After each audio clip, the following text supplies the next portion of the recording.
As finals are approaching, it's important to have good studying strategies. Our Jeff Ackerman found the best way to make the most of your study time. I think it's better to sleep the night before a test. All-nighters just don't work for me. Elon students know the struggle between sleeping and studying before a big exam, but some strategies are more effective than others. Sleep's very important. Health and Human Performance professor Dr. Jeff Milroy says not sleeping 7 to 8 hours a night can affect our moods. If we're sitting in a desk in a classroom and we're trying to take a test and we're agitated and we're bothered, or we can't deal with that particular stress of taking that test, the being able to deal with that stress is minimized based on the lack of sleep. And lack of sleep on exam night can generally be blamed on one culprit: cramming. Personal experience, I definitely cram all the time. I don't have enough time to sleep beforehand. Even if cramming can help with an exam the next morning, Milroy says it doesn't help in the long run. The danger there is it becomes part of short memory, and it doesn't necessarily get stored in long-term memory. Studying should be stress-free. If you wait until the night before the test, the best thing you can do is start studying right away. While you're studying, don't drink any coffee or caffeine. Study until you physically cannot study anymore. Once you are done studying, the best thing you can do is get a good night of sleep. Set your alarm clock early so you can get up and study in the morning. That's a whole better option than staying up till 4 o'clock in the morning and still having to get up relatively early for that particular test. Even though it's popular to save studying until the night before the test, the most beneficial way is to start a few days in advance. Jeff Ackerman, Phoenix 14 News Tonight. The new wave of e-readers has been unveiled at Elon. Bulk Library recently added 6 Kindles to its shelves. Each Kindle currently has about 25 novels for students and staff to enjoy, including this year's Common Reading. If you want to check out a Kindle, go to the Bulk Library website and search for Kindle under the catalog. But you better hurry. There's already a month waiting period to reserve your own. The lightweight reading machine is only 10 ounces, while a paperback copy of Gone with the Wind weighs a pound. Elon librarians say the Kindle will make it easy to offer a wider range of books. And we don't have enough physical space in the library to add 6 copies of John Grisham's novel or any other novel. But with the Kindles, we can add multiple copies, and it's no bigger than this. Last Friday, students slept outside on West Lawn to promote National Hunger and Homelessness Awareness Week. Participants constructed shelters with just duct tape and cardboard boxes. Though the event only lasted for one night, sophomore David Gain, the co-coordinator of the event, hopes the participants learn that it was more than just about sleeping outside for a night. This isn't just about staying out for one night. This isn't about being cold for one night. It's about finding what they can do beyond this. I want this to be a catalyst for a lifelong dedication to this cause, or to any cause that they might feel passionate about.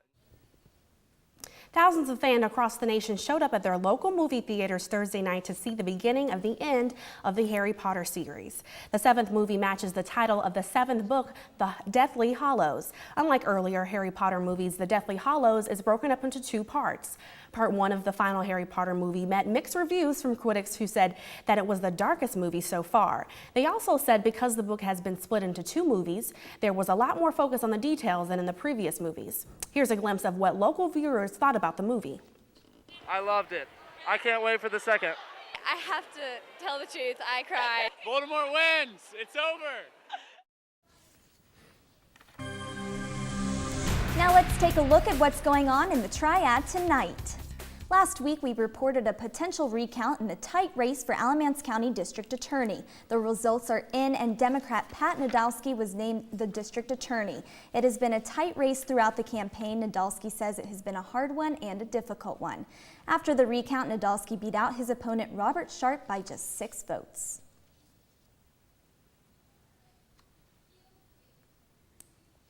Those driving home for break will need to fill up their tanks. Here are the best prices for gas in Elon. If you're willing to make the drive, the best price is at the Hess on Webb Avenue for $2.69 a gallon. The Shell at the intersection of St. Mark's Church Road and South Church Street is the next best deal at $2.73. And if you fill up in Elon, both the Marathon and the Kangaroo are at $2.79 a gallon. Elon may be seeing more orange in the future. I spoke with officials and residents about a new construction project. As construction continues on campus, workers are preparing to start a new building project just down the road. North Carolina Department of Transportation workers will be expanding the road that runs between Elon and Gibsonville. So basically this project is a 4-lane divided section, extending it from the University Drive that's there now up to Westbrook, and then we extend the 4 lanes across the railroad tracks, across Haggard, and then it'll tie into the 2-lane section of University Drive there at Manning. Resident engineer Donnie Huffines resides over the construction plant and says it will lead to safer roads and less traffic.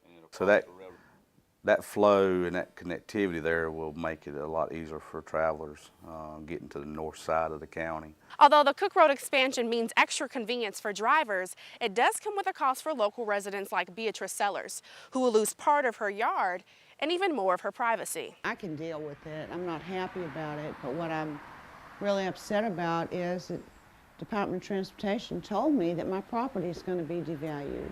Though Sellers will be losing some yard space and her favorite tree, she's more upset at the lack of communication from state officials. You know, the people in the offices in Raleigh need to think about the people they're affecting. The project is expected to be completed and have drivers back on the road by summer 2013. The 2.5-year-long project is expected to cost $12 million. Airport security has gotten tougher, but it is not as tough as you think. The TSA listed some myths and facts behind the new security measures just in time for the holidays. Passengers have showed concern about the pat-downs and body scannings. According to TSA, the pat-down is not required. Passengers will only receive the pat-down if they set off the metal detector or opt out of an X-ray scan. The body scanning machines are not capable of saving passenger images, and cameras and cell phones are not allowed in the screening rooms. Still a little worried about being exposed? A new product is hoping to show a little less. They're calling it flying pasties. They are designed to go over private parts to prevent them from being imaged. The rubber barriers are not capable of being seen through, but the TSA can see them. Some pasties even have witty messages like "just hiding my junk" and "objects are larger than they appear." And for those mindful of the Constitution, the 4th Amendment about unreasonable search and seizure is on there too. Frozen Fun, just 30 minutes away from campus. We're taking you to the holiday attraction that just opened this weekend.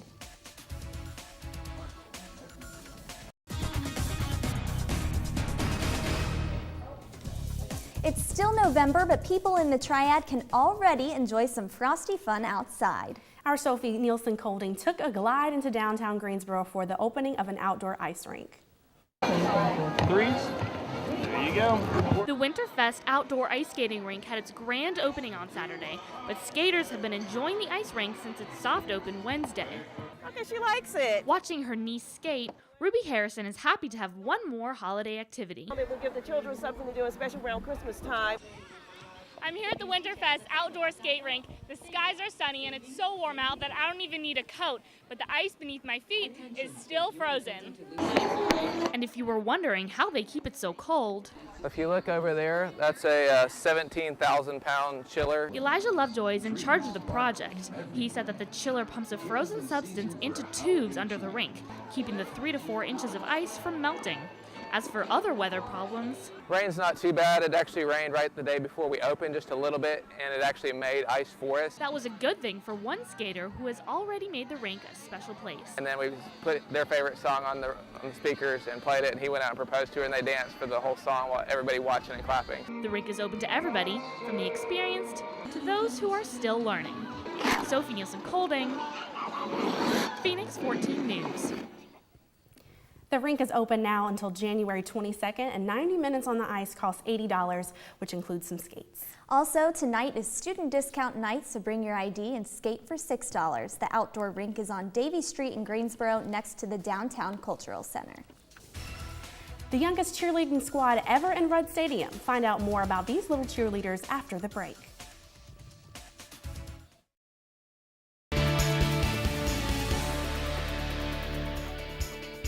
The last of fall sports wrapped up this weekend, and the winter sports are still going strong. The women's volleyball team ended their hunt for the Southern Conference Championship with a loss Saturday. They beat Davidson 3-0 in the first round, but fell to Georgia Southern 1-3. The women's basketball team lost to Virginia Tech 66-73, but fought hard on Sunday to beat Coastal Carolina 73-58. The men's basketball team battled Wake Forest on Saturday night. Elon lost 70-89. The men will be back in the nest this evening to take on Hampton-Sydney, and if you're sticking around until Wednesday, the women's basketball team will be at home Tuesday night playing a non-conference game against Virginia Intermont. Both games start at 7 p.m. The football season came to an end this weekend, and it was bittersweet. The Phoenix said goodbye to 17 seniors, and those seniors led the team to a win. The Phoenix got 14 points on the board before the Catamounts could respond. Western Carolina made it into the end zone a couple of times, but they were no match for the Phoenix. The Phoenix beat the Catamounts 45-14. Senior quarterback Scott Riddle ended his Elon career with a personal record and a Southern Conference record. He threw for a career-high 5 touchdowns and set a Southern Conference record by throwing a touchdown pass in 22 consecutive games. We're used to seeing 2 cheerleading squads at football games, the all-girls squad and the co-ed squad. Laura Levitt found about a 3rd cheerleading squad cheering on the Phoenix. Look past the cheerleaders, past the football game, and you'll see the youngest Phoenix athletes to ever take the field. Here we go, here we go. And these girls love being on the field. My favorite part about cheerleading is, knowing that I'm on a big field and everybody's looking at me. The squad is new this year. Head cheerleading coach Sandra Bays started it after seeing a similar squad at another college football game. The girls are between 2nd and 5th grade and have family members who work at Elon. My dad works here, and he wants me to do all the cheerleading stuff here because he wants me to be a cheerleader when I grow up. The girls are young, but they are full of Elon spirit. Being able to cheer for the Elon so they can score a lot. The girls like cheering on the football team, but they love stunting. Their stunts aren't as difficult as a varsity squad, but they practice hard to hit them on game day. 6, 7, 8, 1. Go Elon! Emma likes being a flyer. Because you get to go up in the air and you can feel the cool breeze. And Maddie agrees. If you were actually moving, it would feel like you were flying. Senior Kelly Gans was a cheerleader during her first 2 years at Elon. An injury forced her to quit, and now she's back as a coach. She is sharing her love of cheerleading with the girls. I love spreading it to them, and once they get a backhand swing or, hit this motion or hit this stunt, their excitement. So I love kind of sharing the spark with them. Laura Levitt, Phoenix 14 News Tonight. That's all the time we have for this Phoenix 14 News. Be sure to stay connected with us, and you can find us on Facebook and Twitter. Also, be sure to continue checking our website at phoenix14news.wordpress.com for the news that matters to you. I'm Mallory Lane. And I'm Jasmine Spencer. From all of us at Phoenix 14 News, have a great Thanksgiving break, Elon.